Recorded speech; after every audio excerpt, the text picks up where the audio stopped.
Now to the standoff between the federal government and the state of Texas at the southern border. The Biden administration is demanding that Texas allow Border Patrol agents full access to a crossing point in the border town of Eagle Pass and is currently being blocked by the Texas National Guard. CBS's Omar Villafranca is at the site of the stalemate. This is Shelby Park on the Rio Grande. It is now the new battleground between the state of Texas and the federal government. But it didn't always look like this. Now it's fenced in, surrounded by miles of razor wire, just like this. And there's armed Texas National Guard on standby. Federal Border Patrol agents can't even get full access to the park, which they say is a problem if they're trying to reach migrants in distress. On Monday, the Supreme Court ruled in favor of the Biden administration, but our CBS cameras were there when they caught Texas National Guardsmen laying out more wire. Texas officials say they will hold the line. Federal officials say Texas should allow them full access to this park by Friday. Nora?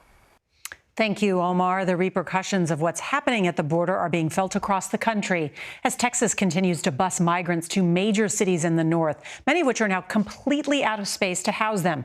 Our CBS Boston station captured this video. Dozens of migrant families now allowed into the terminal at Logan Airport overnight because there is no room left at shelters. And in Chicago, people are sleeping in buses while they wait for a place to stay. A big part of the problem is the ever-growing backlog of asylum cases. Right now, more than 3 million migrants are waiting for their cases to be heard in immigration court. Just last year, the backlog of cases was at 2 million. CBS's Manuel Bojorquez is in Miami, which has the largest backlog in the country.